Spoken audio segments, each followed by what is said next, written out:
குர்த்தி டைப்ல நார்மல் ஸ்லீவ்ல உங்களுக்கு வேணும்னு நினைக்கிறீங்க, இந்த ராமர் கிரீன்ல வந்து பாத்துக்கிட்டீங்கன்னா குர்த்தி டைப்ல நார்மல் ஸ்லீவ்ல வித் அட்ஜஸ்டபிள் ரோப் கொடுத்துருக்கோம். இது பாத்துக்கிட்டீங்கன்னா வியர் பண்றதுக்கு நல்ல கம்ஃபர்டபுளா. இதுல பாத்துக்கிட்டீங்கன்னா நார்மலா ஒரு லைன் தாங்க கொடுத்துருக்கோம். இது ஜிப்பு கிடையாது, நார்மலா வித்தவுட் ஜிப் கலெக்ஷன் தான். இந்த டைப்ல நிறைய கலெக்ஷன் நம்ம கொண்டு வந்துட்டு இருக்கோம். எக்ஸல் அண்ட் டபுள் எக்ஸல் ரெண்டுமே அவைலபிள். இந்த குர்த்தி டைப் பாத்துக்கிட்டீங்கன்னா மிக்ஸ் அண்ட் மேட்ச் பேட்டர்ன்ல கொண்டு வந்திருக்கோம். With normal sleeve with adjustable rope available. நீங்க பாத்துக்கிட்டீங்கன்னா இது குர்த்தி டைப்ல வந்து டபுள் கலர்ல நம்ம கொண்டு வந்தனால இது வந்து ஃபாஸ்ட் மூவிங் கலெக்ஷனாவும்.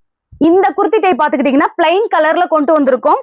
சேம் அதே பேட்டர்ன் தான் with normal sleeve with adjustable rope available. உங்களுக்கு பிடிச்சிருந்துச்சுன்னா கண்டிப்பா ஸ்கிரீன்ல தெரியற வாட்ஸ்அப் நம்பருக்கு ஸ்கிரீன்ஷாட் எடுத்து ஆர்டர் பிளேஸ் பண்ணி. இந்த கலெக்ஷன் பாத்துக்கிட்டீங்கன்னா ஃபாஸ்ட் மூவிங் கலெக்ஷன். நம்ம பேஜ்லயே வந்து இந்த டைப் நார்மல் ஸ்லீவா இருக்கிறனால எல்லாருமே இந்த டைப் வந்து நிறைய பேர் கேட்டிருந்தீங்க. இது எக்ஸல் அண்ட் டபுள் எக்ஸல் ரெண்டுலயுமே இந்த கலெக்ஷன்ல நீங்க 4 பீஸ் எடுத்தீங்கன்னா இன் தமிழ்நாடு ஃப்ரீ ஷிப்பிங் பண்ணிட்டு இருக்காங்க. பியூர் காட்டன் நைட்டிங்கிறனால வியர் பண்றதுக்கு நல்ல கம்ஃபர்டபுளா இருக்கும். ஸ்கிரீன்ல தெரியற வாட்ஸ்அப் நம்பருக்கு ஸ்கிரீன்ஷாட் எடுத்து ஆர்டர் பிளேஸ் பண்ணிக்கோங்க. ரீட்டைல் அண்ட் ஹோல்சேல் ரெண்டுமே அவைலபிள்ங்க.